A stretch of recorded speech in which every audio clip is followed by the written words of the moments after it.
जय हिंद, वंदे मातरम, भारत माता की जय। साथियों, फिर से हाजिर हूँ।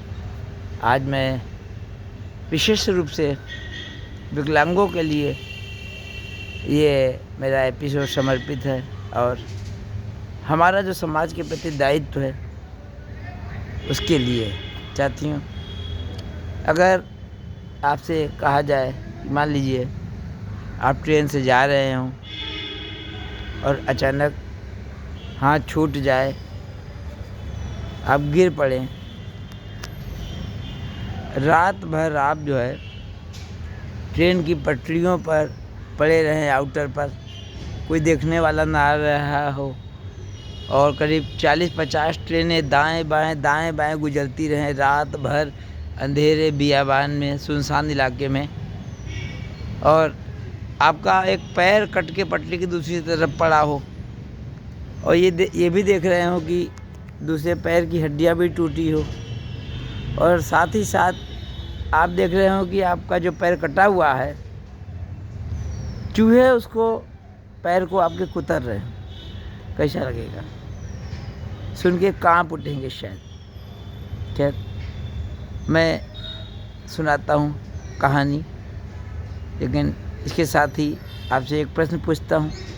क्या आपको मालूम है 3 दिसंबर को क्या होता है? नहीं मालूम होगा, निश्चित रूप से नहीं मालूम होगा। और 4 जनवरी को क्या होता है?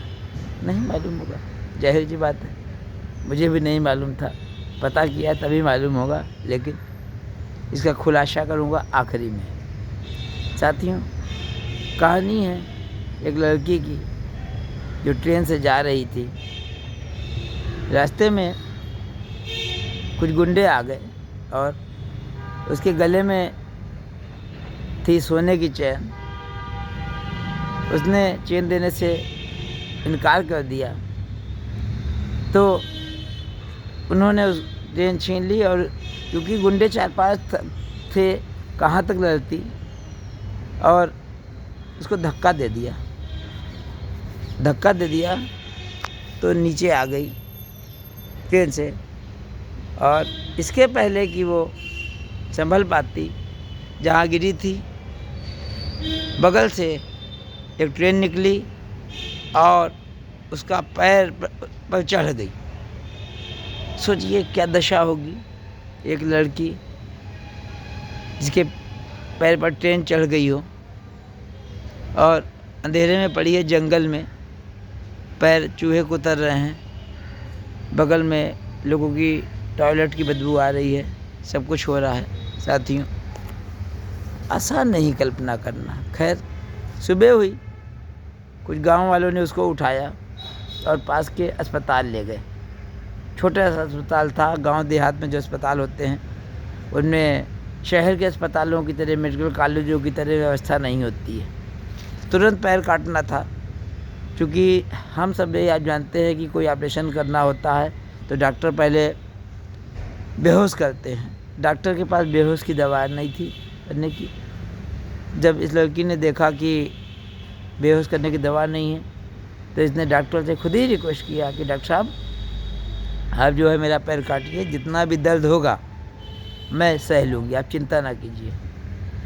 खैर, किसी तरीके से डॉक्टर ने उसका पैर काट दिया। डॉक्टर भी दरिया दिल थे और उन्होंने खुद का खून भी दिया।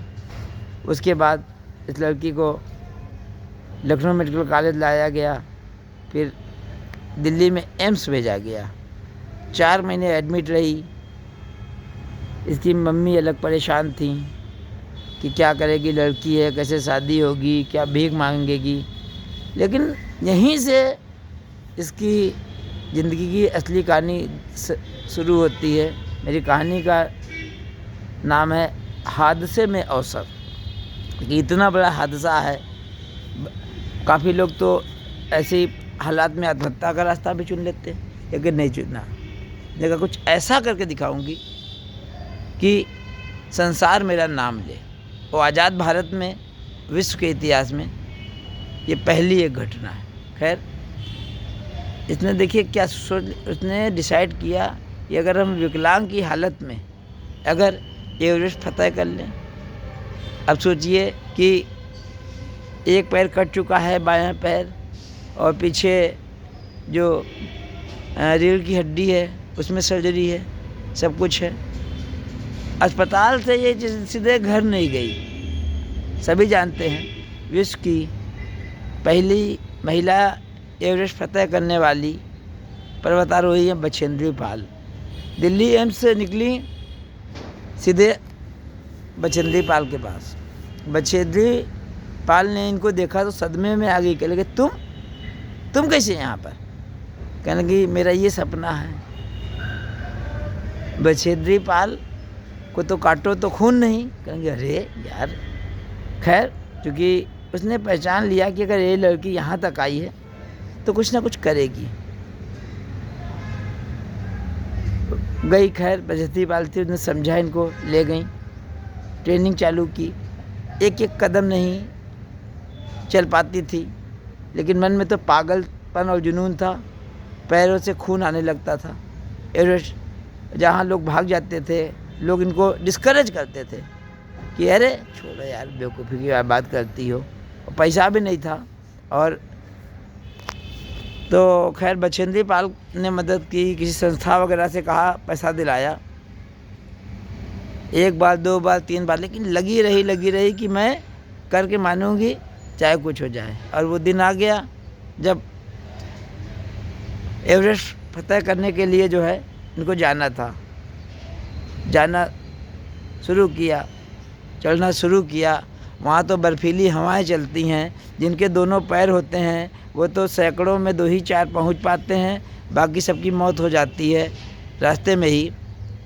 और क्या कहते हैं कि रास्ते में देख रही डेड बॉडी पड़ी हैं लोगों के, जिनके दोनों पैर हैं वो भी मर चुके हैं। कोई कराह रहा है, कुछ हो रहा है। और 2011 में एक्सीडेंट हुआ था और ये 2013 में इन्होंने अपना ये प्रयास चालू किया। 2013 में चल रही ये वो सब कुछ। और जब वहाँ जाते हैं एवरेस्ट पर तो शेरपा मिलते हैं।